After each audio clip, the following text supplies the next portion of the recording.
Welcome back to the Black and Gold Report. Coach, I want to pull an individual performance out of this game, and it's Blake Hickman. He led your team in tackles 3 out of the 4 games this season, including a game-best 11 stops on Saturday at Wingate. Talk about the type of player Blake has developed into for you. Yeah, Blake has he's really developed into a very solid performer for us at linebacker, and I'm fortunate enough to be able to coach that position. And so back in the spring, really had a great opportunity to challenge him and really to get him really playing to his potential. And he has been extremely focused back in the spring, and it really carried on as we reported for fall camp, and it's really showing and paying great dividends now that we're into the season. And so he's had a great focus about him. He's had a great work ethic. He really cares a lot about it, wants to do it the right way, and he's very energetic and passionate about playing. And so, he's around the ball a lot for us at the linebacker position. Well, you were able to get wide receiver B.J. Bunn a few more touches in this game. How important is he to the success of your offense now that Tavell Williams has moved on and B.J. has become that guy that opponents dedicate a bunch of focus on? Yeah, B.J., he has experience there at that position, and he has playmaking ability. And, we feel like we can use his reliability of catching the ball as well as some quickness and some of the things that he can do out on the perimeter. I feel like he's a physical receiver and very competitive, and so we can put him in a lot of situations to catch the ball, whether it's across the middle or second level routes or even short routes of getting him the ball quick and trying to let him break some tackles and try to make some guys miss out there in space. And so he's been a great piece of our offense, and we'll continue to try to get him the ball as much as possible. Well, the Braves get a break of sorts this week as they head into a bye week. What are your plans for this week from both the players and the coaching staff? Yeah, well, number one is we want to make sure that we communicate that it's not an off week, it's a bye week. And so, sometimes I think, the mentality might be, we're going to have every day off and we're not going to have to do anything because we're not preparing for an opponent on Saturday.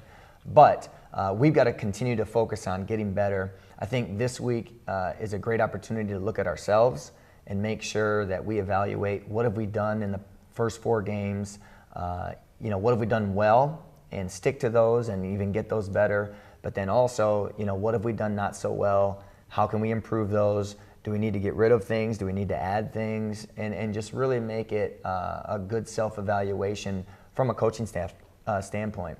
From a player standpoint, we want to make sure that we're being very smart about how we handle them physically and mentally. And this is a good opportunity for them to be able to refresh, refocus, and be able to work into the North Alabama week with a great hunger and desire to come back and really get after it again. Well, you kind of just mentioned this, but since you have 2 weeks to work on some of the problem areas on both offense and defense, what are the areas you intend on focusing on a lot over the next 2 weeks? Yeah, I think it goes back to what I kind of just said is in just looking at ourselves and making sure that we're doing everything possible to fix any problems, fix any fundamentals, fix any communication flaws that we might have, and just making sure that we're going to be as sound as we can be, no matter who we're playing, no matter what game is next, and just to make sure that we are taking care of what we can control. And so that's going to be the focus, and I fully expect that we'll continue to grow and learn and improve, and we're excited about what these next 2 weeks have to offer.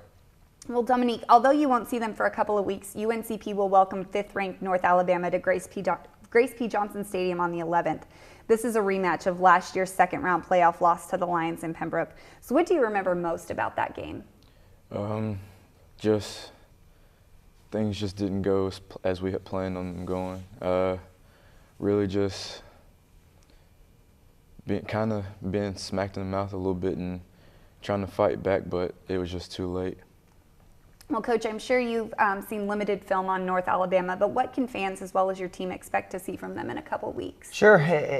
From what I've seen so far, there's a lot of similarities as to last year. Offensively, they're going to try to spread us out a little bit, but they're going to use their quarterback to try to run the ball, and then they're going to pass the ball when it's convenient for them. And so, they have very good personnel. They are very similar to what we saw a year ago, and they're going to try to control the clock with their offense. And then their defense is very good, and they'll be very solid there. And so we're going to need to make sure that we really prepare for both sides of the ball, of course. But I think in looking back at last year's game as well, I think we can take a lot of things that we didn't do so well there. We turned the ball over quite a bit in that game. It's like Dominique said, the defense, we probably didn't shut down the quarterback as much as we needed to against the run game. And so we'll evaluate those things and make sure that the mistakes that we've made last year, that they don't come back to bite us again. And we'll definitely have a plan that's ready for them. All right. Well, thank you guys so much for being on the show today. Thanks for having us. We'll see you in 2 weeks. And Absolutely. when we come back, we're going to talk volleyball with assistant coach Megan Sanger. So stay tuned.